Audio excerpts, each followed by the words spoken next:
Hello ladies and gentlemen, and welcome back to another video by myself, the Evesham Gamer.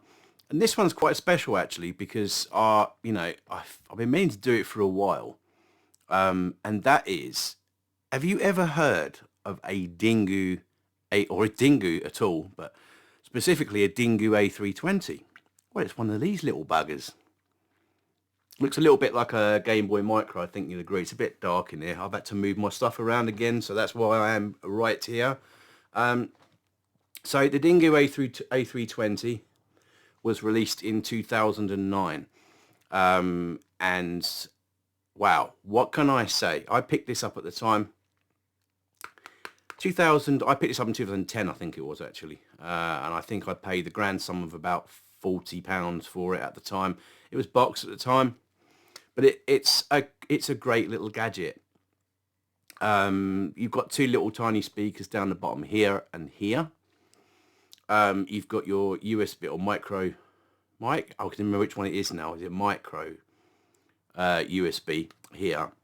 Then you've got a somewhat distorted memory card, SD card there, as you can see. It's not focusing very well, but adapter to put your games on.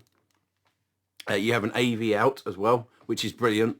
You're going to be seeing very shortly some footage that was taken from this. Now, this is somewhat pre-HD generation, so don't expect very much. Okay, it's but for what this little thing is, right?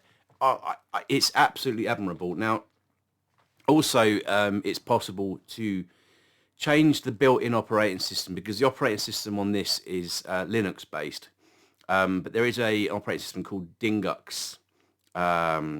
OS, I think it's called Dingoo OS, which makes it look so much better. But just what came in the box was absolutely fine for what you need. Add a couple of extra emulators and you're good to go.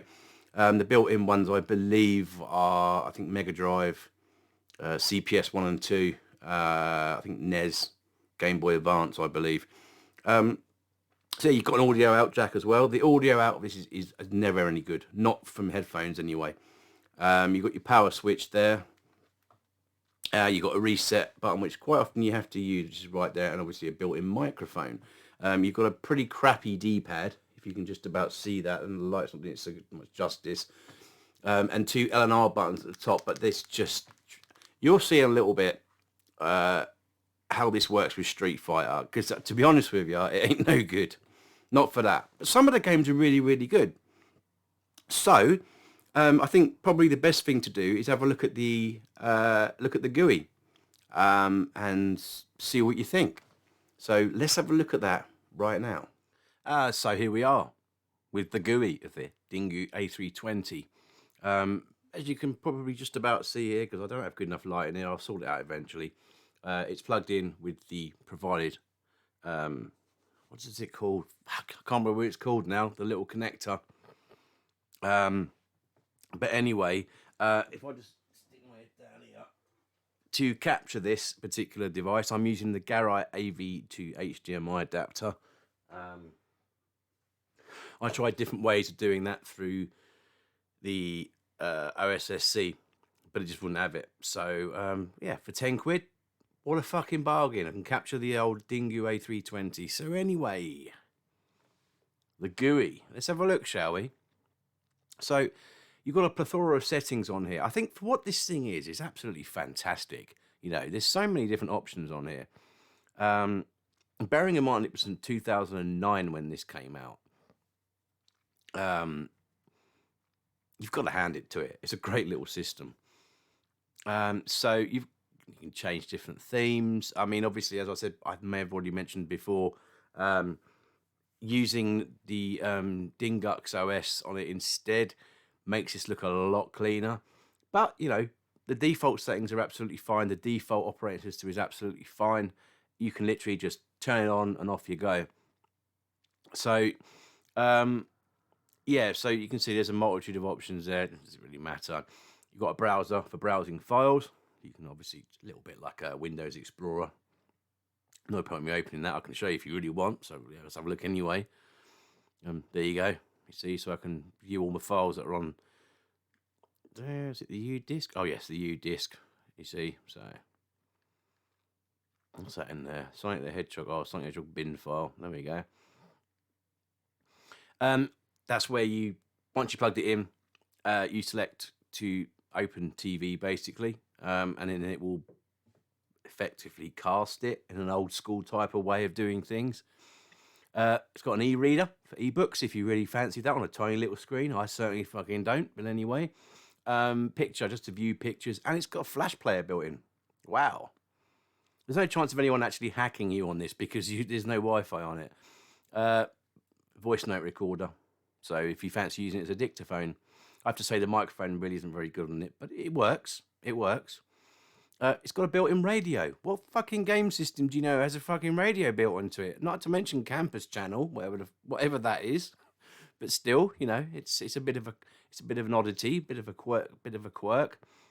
Movie theatre, you can obviously view. You can actually view on this MP4s, WMVs, things like that, if you really must. And again, it's an MP3 player as well. Again, it's an MP3 player. And then you've got your gaming centre. So you've got two things here, okay? Interesting game, which is where all of your emulators are and games. So just to give you a little show through here. So, I've put a couple of these on here. It generally comes, standard stuff comes as Game Boy Advance, I think Megadrive and Super Nintendo, Neo Geo and NES, I believe, are already built in. But I've added MBS, CPS1 and CPS2, amongst others. If I just take Mega Drive, for example, you can see a list of games there. Simply, all you've got to do is just press A, and then it will load the game. Obviously, I've kept some of the locations of the installs before, so like the MAME for All, which is what we're using, or what I have been using to play MAME stuff on this device. Some of the games you're going to see after this segment, don't expect too much. I think I've already said this. Don't expect too much. We weren't talking the 4K HD generation back in 2009. It is what it is. So, you know, if anyone wants to complain about the image quality, look up the Dingoo A320 and how you can capture it. There's no actual videos on how to do it, to be fair, as far as I'm aware. But you know, it is what it is. Now, what's interesting about this as well, and you're going to be seeing this very shortly, is the 3D game part. Okay? It's a very hidden game. Look this up. I'll put a link in the description below. 7 days. It's very much like Resident Evil, but my goodness, this thing is running on the Dingoo. It's only available on the Dingoo. Nothing else, as far as I'm aware. And I have to say, it's pretty fucking damn good. And the fact this little thing is running that, awesome. You'll see that in the videos coming up, or the clips. And the next one worth of note is Ultimate Drift. It's a little bit like Ridge Racer, a little bit. And 7 days is a bit like Resident Evil. Other games here built in as well, Tetris, Snake, I'm sure you know what they are. Brick, it's like Brick Breaker, so what's that called? The Atari original Breakout, isn't it? Not sure about the other ones. But anyway, there you go. That's the GUI. As very unattractive as it actually is. It might look a little bit bloated on the screen, but that's how it is on the little tiny screen. You can't see that because it's obviously going through to the TV now. But we're going to get into a little selection of games from different things like CPS 1 and 2, Master System, NES, arcade. I mean, this thing plays Gigawing, I think, extremely well based on the hardware. But we're going to get into that right now.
Heavy machine gun.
2, 1.